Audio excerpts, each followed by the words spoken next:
So the summer was like the biggest explosion. It was like, whoa, mania, like let's work all the time and never sleep. Okay, we slept a little bit, but it was always trying to make money. Like that was the goal of the summer, and we just didn't do anything else.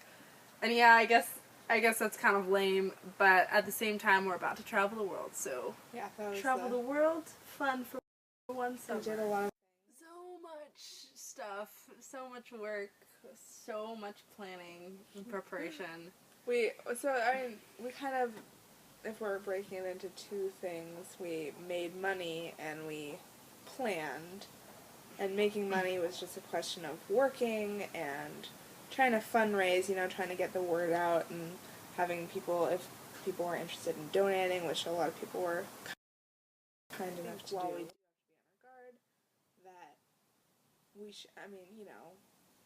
what we're doing is doable. I mean, it's not like you can't leave your comfort zone. You can do it and you can thrive doing it. Yeah, I really hope that I'm not that arrogant person in the classroom who always has something to say. I want to become more humble, and I think I'll definitely become even more confident just in myself. Like, I feel pretty self-aware right now, but I think after, really being in charge of my life, I'm just gonna mature in ways that I'm not expecting. I think also another thing is becoming more kind of compassionate, more understanding of other people, because we're going to have to get along on the trip, and we're going to have to do a compromise, and and we're going to have to like really learn how to do that, and we're going to have to interact with a lot of different We're going to have to talk to people who probably won't even speak the same language as us. Yeah. And it's going to be frustrating, and we're just going to want to eat a dumpling, but we can't express to them that we want this dumpling. Get that dumpling. And it might take a little while, and it might be a little bit frustrating, but then we're going to get through it, and then, I don't know, we'll learn from experiences like that. It'll be good for us. We've done a lot of planning, and we've kind of had to juggle which sort of countries that we want to go to, and then we've made some definite plans. Like, we want to definitely go to these 8 countries. But then, sometimes it doesn't always work out. And for example, we wanted to travel to Kenya, but we found out that, there's going to be an election in Kenya when we would have been going there, and so we can't really put ourselves in that danger. So it was really sad, because I was really excited for that country, and we've had to give up other countries like Guatemala, which is also becoming a very tumultuous and unsafe country. So we've really just had to really take things seriously, buckle down, and just be flexible. I think the hardest thing for me was realizing that I couldn't control everything and plan everything, because I really wanted to be prepared, and I still really want to be prepared, but I mean, there's only so much you can actually do before you leave, and I didn't want to drive myself crazy. My mom had always told me, oh, gap years are you should take a gap year, and I was like, whatever, just go travel. Yeah, and then we thought of this idea, and I told her, and so then it was like she couldn't really say anything, because it was kind of like she'd always encouraged me to do something like this. I think the key to it was not springing it on them, and trying to involve them in the process as much as they wanted to be. I did have time to ease my parents into it, but they haven't really traveled so much, especially my mom. She has not traveled, and so she definitely thinks the world is like this crazy place. It's just like uncontrollable. My dad has traveled a little bit more than her. He was in the Navy. But I think like the key to telling your parents, honestly, or at least mine, was not say like, I am going on this trip and it's happening and you can't stop me. Like, woo! That's, like, I was not about to do that, and I would not suggest that method of bringing it up. I was more just like, casually at the dinner table, I would say, hey, I've always wanted to travel the world. I think I might do it. And then slowly I would just, kind of bring it up more and more, and say like, hey, Sasha and I are going to travel the world, or we think so. And then just slowly it became more of a concrete idea. And I think by the time that they realized that we actually were going, and they saw how much effort we put into making money and planning, who was gonna say no to that? I mean, Sierra is a very driving force kind of person.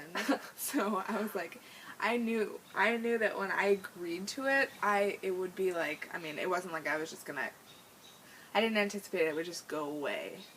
So I thought very hard about whether I wanted to do it when we first thought of it, which was like 8th grade. If we kept wanting to do it, it would happen, you know? And I pretty much, that's how I felt.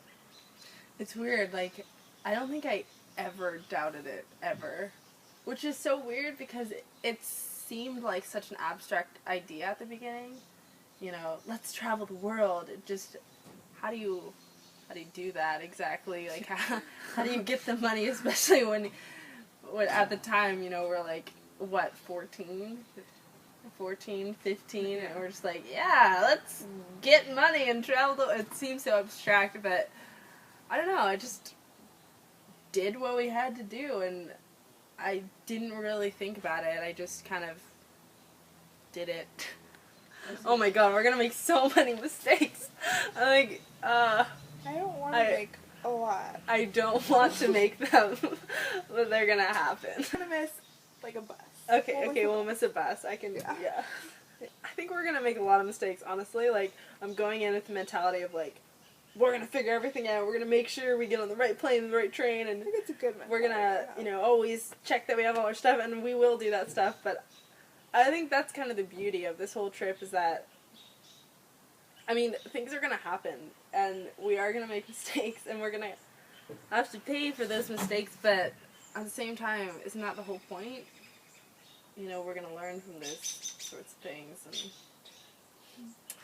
I would tell my future self that she is more awesome than me, and she should appreciate that, and remember that. I would say,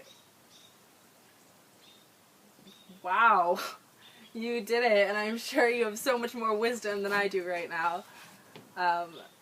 Yeah, and just get ready use it well, and get ready for the next step in your life. Yeah. Which is el colegio. Yeah, it's gonna be great. We're gonna be exhausted, and we're gonna be, you know, walking around hungry. I might, like, want to eat one of your fingers or something. It might be that point where I'm just so desperate. But that would be fine. That would be bad. That would turn into a fight. But I don't know. I think we're gonna fight. Yeah, I think we will fight. But I don't think it's gonna be something that we can't get over. The key is that, like, I mean, it's kind of like when you fight with your family. Like, the thing is that you know that you're always going to be there for each other, even if you're really angry right then. And I think that's kind of the key, you know, because we always have to support each other and be there for each other. You're going to lead us to cool things, probably, and meet cool people and talk to people.